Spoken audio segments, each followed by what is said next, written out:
దశాబ్దాలుగా ఎదురు చూస్తున్నటువంటి నిరుద్యోగ యువతీ యువకుల యొక్క ఆశలను నిజం చేయటం కోసం మేము ప్రభుత్వంలోకి రాగానే నిరుద్యోగ యువతీ యువకుల ఉద్యోగాలు నియమించే ప్రక్రియని వెంటనే మొదలు పెడతాం. పబ్లిక్ సర్వీస్ కమిషన్ ని ప్రక్షాళన చేస్తాం.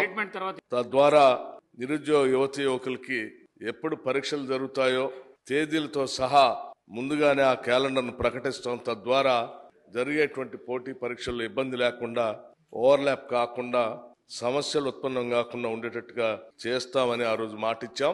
దానికి అనుగుణంగానే ఈ రోజు కాంగ్రెస్ ప్రభుత్వం రాష్ట్ర ముఖ్యమంత్రి రేవంత్ రెడ్డి గారి నాయకత్వంలో ఈరోజు జాబ్ క్యాలెండర్ ని ప్రకటన ప్రభుత్వ తరఫున చేస్తా ఉన్నాం.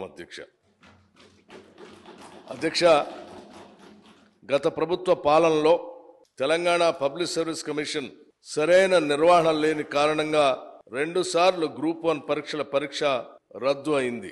పేపర్ లీక్ కారణంగా 2023 మార్చి 17వ తేదీన మొదటిసారి పరీక్ష రద్దు కాగా ఉద్యోగార్థుల బయోమెట్రిక్స్ తీసుకోనందున హైకోర్టు ఉత్తర్వుల ద్వారా 2024 ఫిబ్రవరి 19వ తేదీన రెండోసారి కూడా పరీక్ష రద్దు అయింది.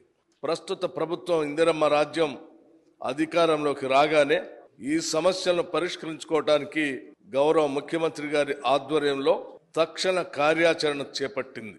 సాగునీరు, పౌర సరఫరాల మంత్రి గారితో పాటుగా ముఖ్యమంత్రి గారు యూనియన్ పబ్లిక్ సర్వీస్ కమిషన్ పనితీరును అర్థం చేసుకోవటానికి కమిషన్ చైర్మన్ గారిని స్వయంగా సంప్రదించారు. నూతన చైర్పర్సన్, సీనియర్ సివిల్ సర్వెంట్స్ సభ్యులుగా నియమించడం ద్వారా తెలంగాణ పబ్లిక్ సర్వీస్ కమిషన్ ని ప్రక్షాళన చేయటం జరిగింది.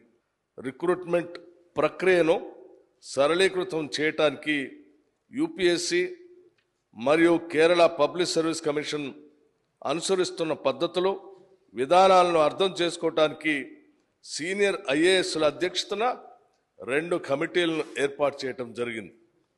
వారి నివేదికల ఆధారంగా వారి సూచనలను ప్రభుత్వం అమలు చేస్తుంది.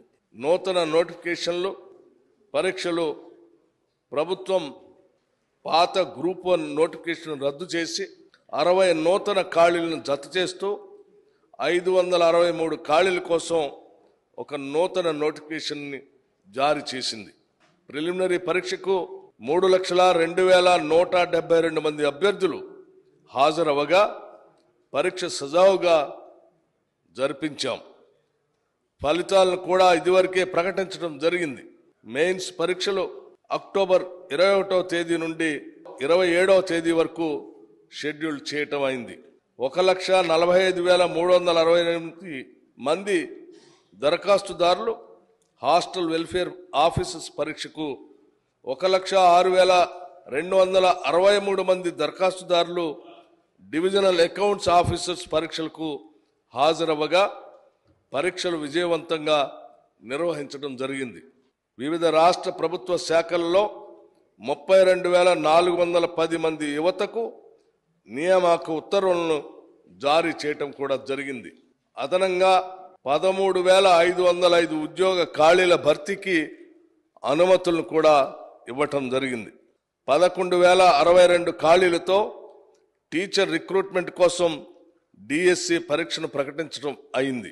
పరీక్షలు 2024 జూలై 18వ తేదీన ప్రారంభమై 2024 ఆగస్టు 5వ తేదీన ముగుస్తాయి.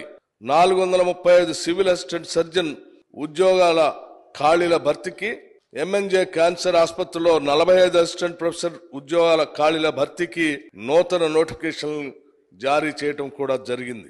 పరీక్షల మధ్య తగినంత సమయం లేని కారణంగా పరీక్షలను వాయిదా వేయాలనే అభ్యర్థనలకు సానుకూలంగా స్పందించి ఇటీవలే గ్రూప్ 2 పరీక్షను ఆగస్టు 7, 8 తేదీల నుండి డిసెంబర్కు వాయిదా వేయడమైంది.